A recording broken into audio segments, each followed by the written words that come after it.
गुट निरपेक्ष आंदोलन।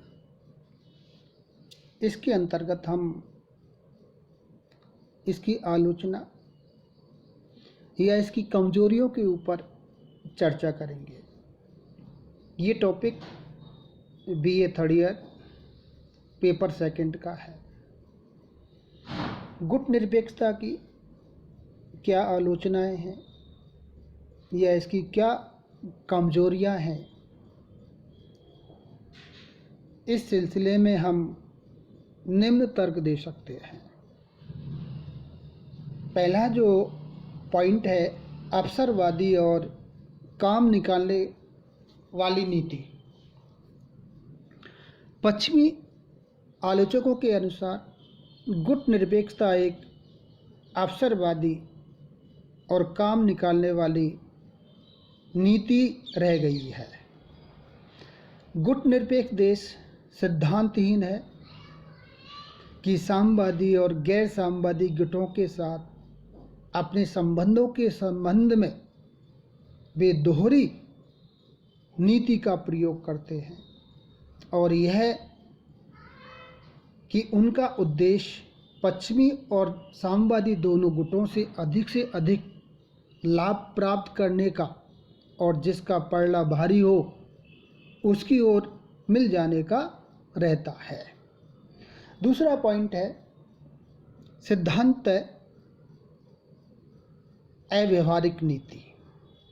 आलोचकों के अनुसार यह नीति जितनी उपयुक्त है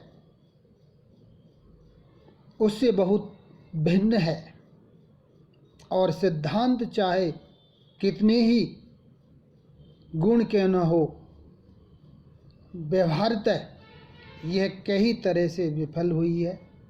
अतः यह कहा जा सकता है जहाँ सिद्धांत के धरातल पर गुट निरपेक्षता का उद्देश्य राष्ट्रों की स्वतंत्रता सुनिश्चित करना है, व्यवहार के धरातल पर इसने बहुत से गुट निरपेक्ष देशों के संदर्भ में इस दायित्व को वस्तुतः निभाया नहीं है। उदाहरण के लिए पश्चिमी देशों की एक आलोचना यह है कि गुट निरपेक्षता ने साम्यवाद के प्रति सहानुभूति को छिपाने के लिए नकाब का काम किया और इसका परिणाम होता है साम्यवादी गुट की अधीनता स्वीकार करना। तीसरा पॉइंट है बाह्य या बाहरी सहायता पर निर्भरता। गुट निरपेक्ष देशों की एक कमजोरी यह बताई जाती है कि बाहरी आर्थिक सहायता और रक्षा सहायता पर अत्यधिक निर्भर रहे हैं। चूँकि वे दोनों गुटों से सहायता प्राप्त करने की स्थिति में थे, इसलिए उन्होंने इतनी भारी आर्थिक और रक्षा सहायता लेने का रास्ता निकाल लिया कि आज भी वे अपनी सहज सामान्य कार्य निर्वाह के लिए भी इस सहायता पर आश्रित हो गए हैं। नेक्स्ट अगला पॉइंट है गुट निरपेक्षता की नीति किसी तरह सुरक्षा का साधन नहीं है। आलोचकों का यह कहना है कि गुट निरपेक्ष राष्ट्र गुट निरपेक्षता को अपनी सुरक्षा के लिए पर्याप्त मानते थे।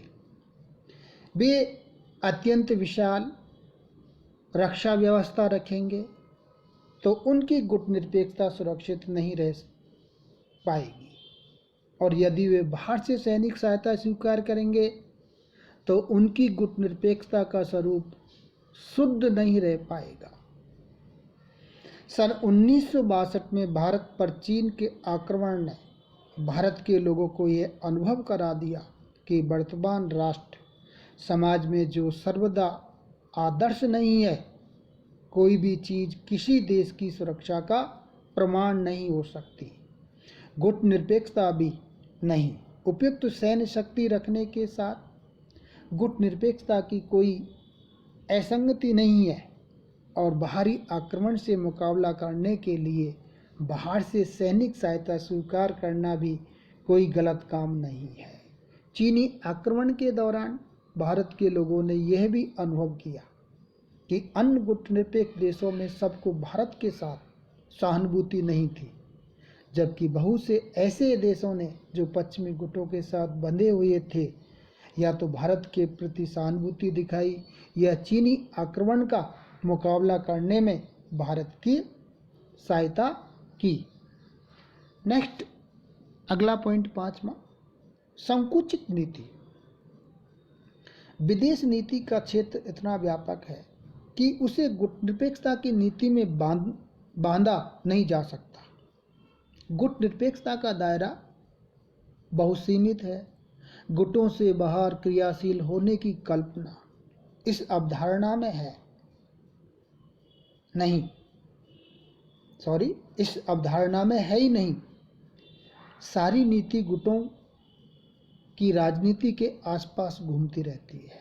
महाशक्ति गुटों की राजनीति पर प्रतिक्रिया करते रहना ही इस नीति का मुख्य लक्ष्य बन जाता है। या तो गुटों के आपसी झगड़ों में पंच बनने की कोशिश करना या दोनों से अलग रहते हुए एक के केवल इतने समीप जाने का प्रयत्न करना कि दूसरा बुरा न माने। यदि दूसरे के बुरा मानने का डर हो तो पहले से नाप तोल कर दूर हटना या बारी बारी से पास जाना या दूर हटना, यही गुटनिरपेक्षता की शैली रही है।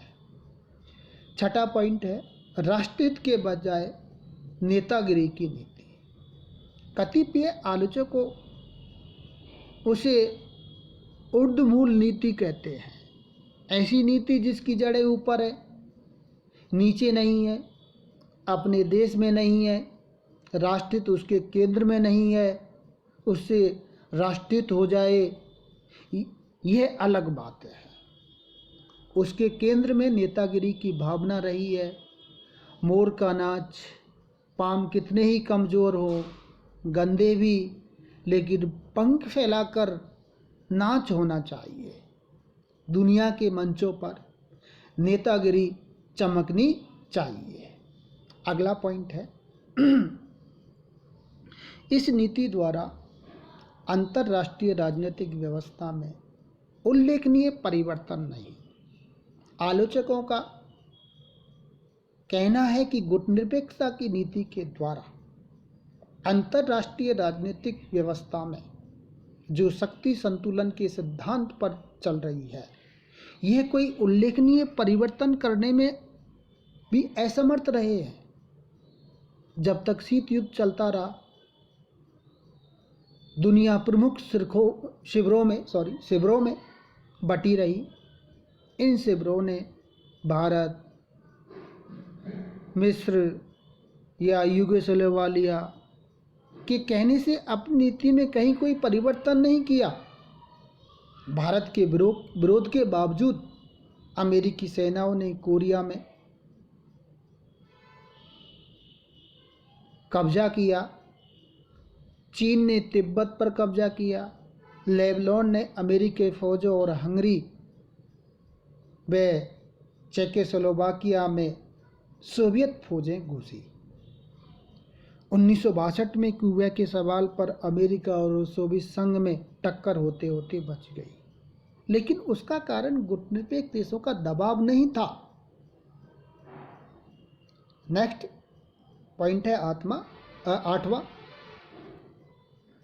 गुटनिरपेक्षता एक दिशाहीन आंदोलन। आलोचकों का मत है कि नई विश्व व्यवस्था का, जिसमें शक्ति नहीं है, सद्भावना नियामक तत्व हो, निर्माण करना तो दूर रहा। गुटनिरपेक्ष आंदोलन अपने आप में बिखरने लगा है। हवाना सम्मेलन 1979 की कार्रवाई में स्पष्ट हो गया कि संपूर्ण आंदोलन 3 खेमों में बट गया। एक में क्यूबा, अफगानिस्तान, वियतनाम, इथियोपिया, दक्षिणी अमन जैसे सोवियत संघ परस्त देश थे, तो दूसरे में सोमालिया, सिंगापुर, फिलीपींस, मोरक्को, मिस्र इत्यादि अमेरिकी परस्त देश। तीसरे खेमे में भारत, यूगोस्लाविया और श्रीलंका जैसे देश थे। यह बंटवारा इस बात का सबूत था कि गुटनिरपेक्ष आंदोलन की अपनी कोई दिशा नहीं रह गई और वह महाशक्तियों के खिलवाड़ का प्रतिबिंब मात्र बन गया था। अगला पॉइंट है गुटनिरपेक्ष राष्ट्रों में बुनियादी एकता का अभाव। आलोचकों का कहना है कि गुटनिरपेक्ष राष्ट्रों में बुनियादी एकता भी नहीं पाई जाती। समृद्ध राष्ट्रों के शोषण के विरुद्ध मोर्चाबंदी करना तो दूर, वे आपस में एक दूसरे की सहायता करने की भी कोई ठोस योजना नहीं बना सके। अगला 10वां जो पॉइंट है, गुटनिरपेक्षता एक मूल्य रहित पैंतरा मात्र है। आलोचकों का कहना है कि वास्तव में गुटनिरपेक्षता अपने आप में कोई विचारधारा या सिद्धांत नहीं है।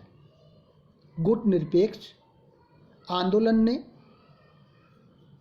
भारत और श्रीलंका जैसे लोकतांत्रिक देश तो हैं, दूसरी तरफ नेपाल, मोरक्को, इथियोपिया जैसे राजशाही देश भी रहे हैं। वियतनाम, क्यूबा, लाओस जैसे कम्युनिस्ट देश इसमें है, तो फौजी तानाशाही वाले इंडोनेशिया, म्यांमार, पाकिस्तान, घाना, उगांडा जैसे देश भी इसमें रहे हैं। दूसरे शब्दों में गुटनिरपेक्ष आंदोलन के लगभग 120 देशों में से 10 देश भी ऐसे नहीं हैं जिसने सच्चे अर्थों में लोकतांत्रिक राष्ट्र कहा जा सके। धन्यवाद।